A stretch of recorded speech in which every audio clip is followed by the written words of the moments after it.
today? She's always has. God, I'm a shoe fan, and she always has the best. Oh.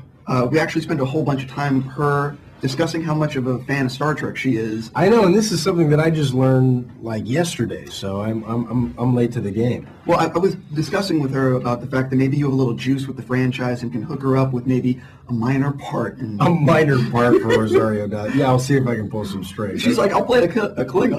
I know, she obviously has something with Klingons. Worf, I think. She must like Worf. I'm not making a comment either way. I was actually gonna start with you talking about like a franchise that people always want to talk to you about, which is Bottle Shock. We're making the second wine movie as we speak. No, that was a hell of a fun movie to make. You know, between Alan Rickman and Bill Pullman and Rachel Taylor, who's beautiful, and Freddie Rodriguez, who's still a friend of mine.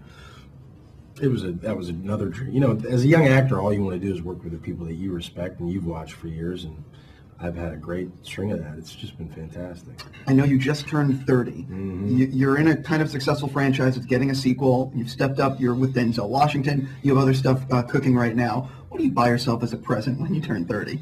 I just bought a house recently. I'm in the last days of escrow on this house. I hope it doesn't go south, but it's a weird thing turning 30. I had this whole kind of late quarter-life crisis and thinking, you know, I should have more responsibility now, but I don't know. I don't like it. You're working with Denzel in this thing. Obviously, you must have friends that want to visit you on set when you know that you're filming with Denzel. So did it actually happen like that? No. It's my work. It's like agents always want to visit you on set. It's like, oh, we'll go into your office and visit you when you do agenting stuff, you know.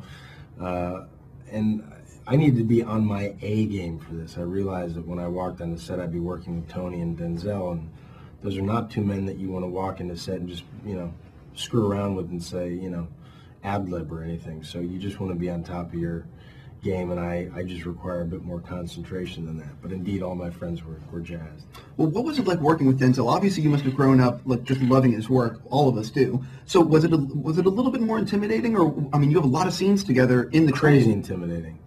I mean, you know, again, like I said, I realized it was like you can pick any metaphor, but the one that I choose, like you're stepping into the ring with Muhammad Ali. You best have done your work beforehand before you get in the ring, because if you're not prepared, you're not going to be able to spar with him. He'll knock you out. You'll just be on the floor for the rest of the film.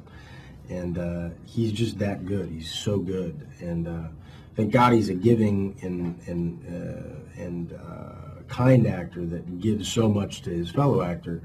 And really he drives many of the scenes that we're in together, most of the scenes for that matter. So it was just a matter of me being as present and on my toes as possible to be able to go head to head with him. With Tony Scott, what was it like working with him? He has some very interesting camera moves in all of his movies. Were you aware of that on set, or did he have a lot of cameras going on? Well, I've seen all the films that you've seen, so I'm aware of the Tony Scott style. I'm aware of the film that he makes, and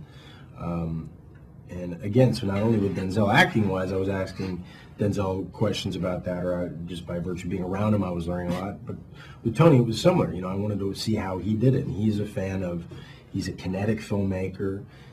He loves coverage. He loves helicopters, but what all that coverage and all those cameras allow for is the playing out of the scene, which is really nice. It's almost like theater. You get to just play out the scene because you don't have to do the classic master medium coverage.